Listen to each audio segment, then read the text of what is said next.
My girlfriend and I somehow decided to make repairs. There was a mini flood in the kitchen. Suddenly they gave hot water, and the old linoleum fell into disrepair. We decided to buy a new one. Let's go to a French construction supermarket. There was linoleum in the department, but only expensive. My girlfriend and I are not rich. We didn't want to spend some insane thousands of rubles on repairs and asked the consultant where the solutions were cheaper. The consultant silently pointed to the discount department.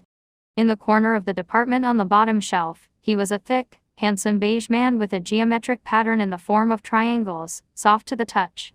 The price per meter was so ridiculous that we immediately decided to take it and asked to cut off the right amount for us. Coincidence, but that's how much was on the roll. The first oddity was waiting for us in the supermarket. This product was not in the barcode database.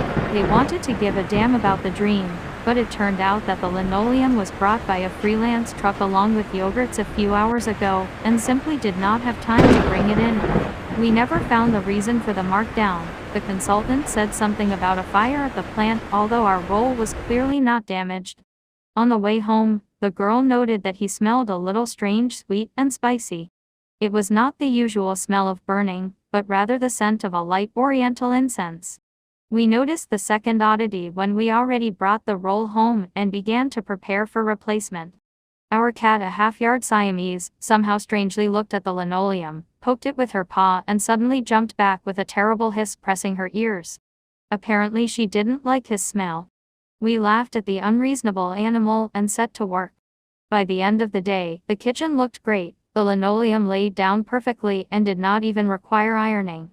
It was even more pleasant for the feet than a pile carpet. It was warm.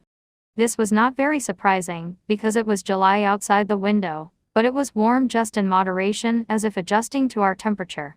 At night the girl pushed me aside and whispered that we had problems. At first I did not understand what was the matter. But then I heard, measured slaps were heard from the kitchen, like those that can be heard in the pool. Rare, but very distinct. And the creak of wood. We live on the first floor. We do not close the window, therefore the idea arose of a night thief. Gathering his strength, he took a flashlight and resolutely jumped into the kitchen.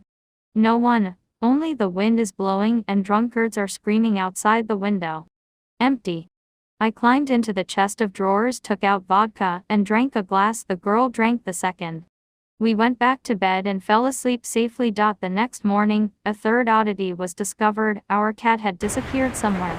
They climbed the whole apartment, even the entrance. You never know, she could get out, walked around the area and called her for a long time. The result is zero. It was very pitiful, but the feeling of something unearthly and dangerous was mixed with pity, something that caused chills on the back and goosebumps. At night, after a stormy lovemaking, I already turned to the wall, but my girlfriend could not sleep. She was saying something, calmly, not anxiously, and I listened to her half-heartedly, and fell asleep. The last thing I remember is that she got off the bed and went to drink some water. I dreamed that I was walking down the corridor, and I saw a door from under which there was a rumble, and a pale pink light broke through. I reach out to her hands, and she suddenly swings open.